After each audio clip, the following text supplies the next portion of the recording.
we simply cannot extend ourselves any further. In the circumstances, therefore, and regretfully, I have no other alternative than to recommend to my head office that the bank call in the balance of the loan. At 8:35, last of the summer wine, the return of another comedy favourite. Then at 9:05 in Wicker's World, Alan Wicker visits Washington and meets the ex-editor of The Times, Harold Evans, in his electronic office. I've got a picture here of what's going on throughout the entire editorial operations of US News. And then here I've got my little office, which is a kind of like a secretary. It doesn't answer back, you know. And doesn't make the coffee. And doesn't make the coffee. Some of the programmes for Sunday evening on BBC One.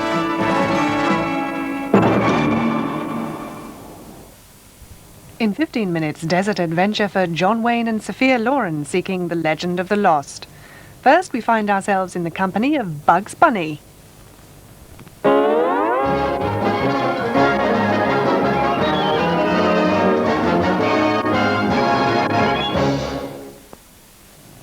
Now on BBC One, our Sunday adventure matinee stars John Wayne and Sophia Loren in a dramatic desert treasure hunt for the legend of the lost.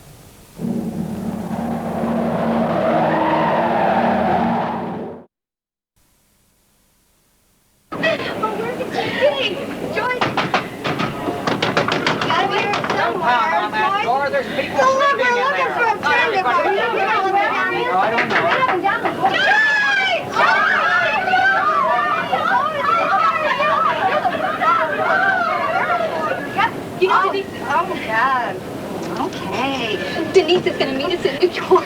Oh, yeah, she'll be at the station when we get there, and then she'll take us to wherever. Spend the night alone and wake up to this. Buddy, another bother, another creek. Watch your hand. I'm Kuda. David Bowie. This attic's full of memories for me. We spent all our summers by the seaside, and in winter, at home, by the fire. Frost on the window, and snow. Snowballs and making snowmen. One winter I made a really big snowman. He got this scarf for me. You see, he was a real snowman.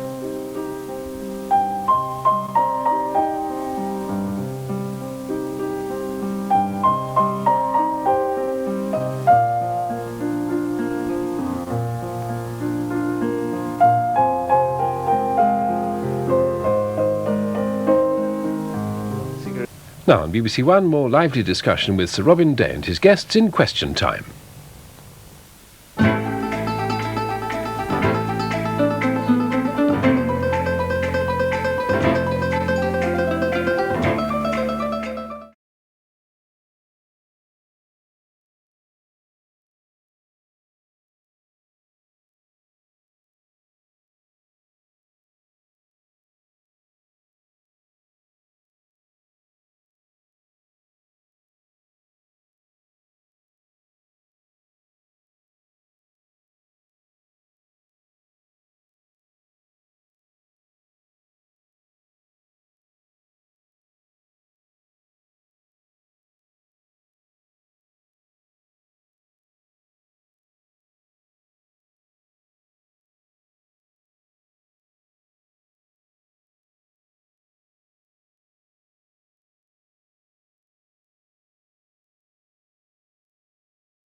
In 25 minutes, the latest developments and reminders from the Crime Watch team. But before that, on BBC One, the first of 5 programmes presented by Dr. Michael O'Donnell, asking the all-important question, can you avoid cancer?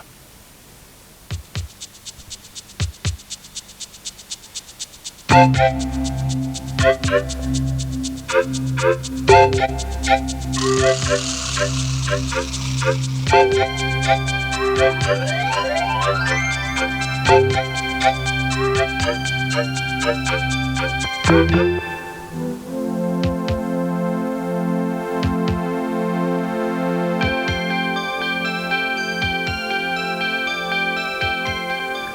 is cancer? What causes it? Can it be cured? Can it be prevented? Now, these 5 programs aren't going to be depressing, they're not going to be frightening, because around me is evidence that we can now cut the risk of our getting cancer.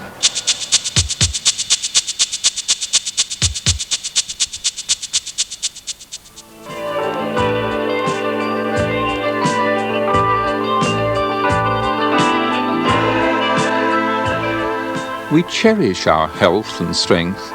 We want our bodies to be strong and free from pain. We want our children to grow up healthy. During the last 150 years, we in the Western world have eliminated death due to the great infectious diseases.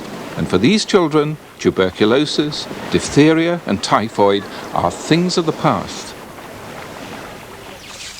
And then we want to grow into a healthy and active old age.